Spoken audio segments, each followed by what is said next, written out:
Today I have a special guest, and special circumstances are involved in the situation. We're all living with that coronavirus 19, and it was interesting because through those circumstances I read a little article about Dr. Welch, and she had this great article about her business that does a lot of consulting.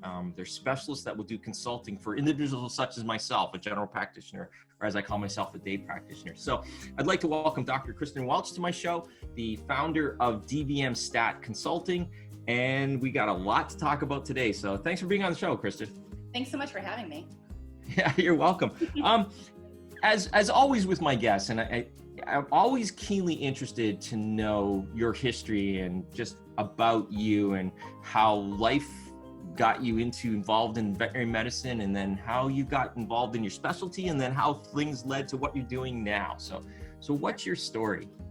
Yeah, so my story is, it starts out a lot like most veterinarians, where I knew from the time I was very small that I wanted to be a vet. I grew up on a horse farm, and I was really fortunate to have animals around me all the time and to be able to help with veterinary care and just caring for them on our farm.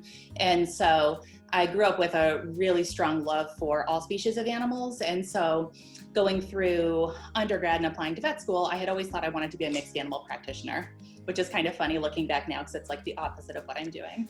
But I went to Michigan State for vet school, which was a phenomenal experience. They were one of the few schools that had a full 18 months of clinics, which was amazing. Wow. Because I learned by doing and seeing and participating in a clinical experience. And so that was really where I was finally able to assimilate all of that information that we had gotten during the first 2.5 years of vet school to really excel. And my first rotation during my clinical year was emergency and critical care.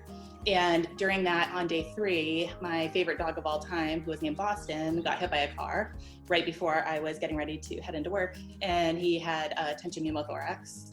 And when I brought him in hysterically crying during my 3rd day of clinics, as a brand new baby 3rd-year student, I was of course on my emergency and critical care rotation. And he ended up surviving, doing fine, was hospitalized for a full week. But during that entire rotation, I was an emotional wreck because he was just, my best dog. He was my best friend, and I lived alone at the time, and he was my partner.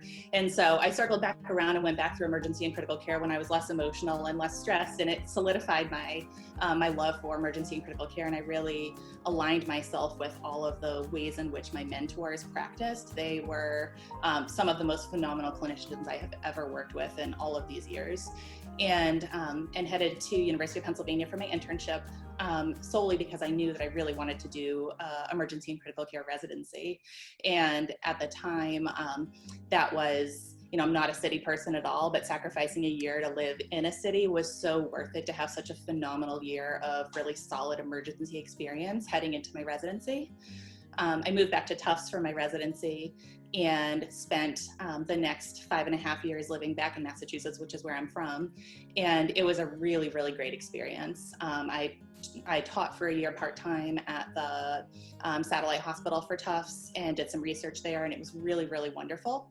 And then when it was time to kind of figure out where my husband, myself, and my kids wanted to settle down, we ended up responding to an ad for a brand new hospital that was opening in Charleston, South Carolina. And at the time, they didn't have any specialists yet. They were just hiring actually an internist. And I responded to the ad, not that I'm an internist, but I'm a criticalist who absolutely loves internal medicine. And so I came down here and interviewed for this position. And at the time, it was just an empty furniture store with wires hanging down from the ceilings and kind of a vision and a dream. And it fit so perfectly with everything that I wanted. And it really let me the creative freedom to build and contribute to building a hospital that became a really huge multi-specialty 22 doctor practice.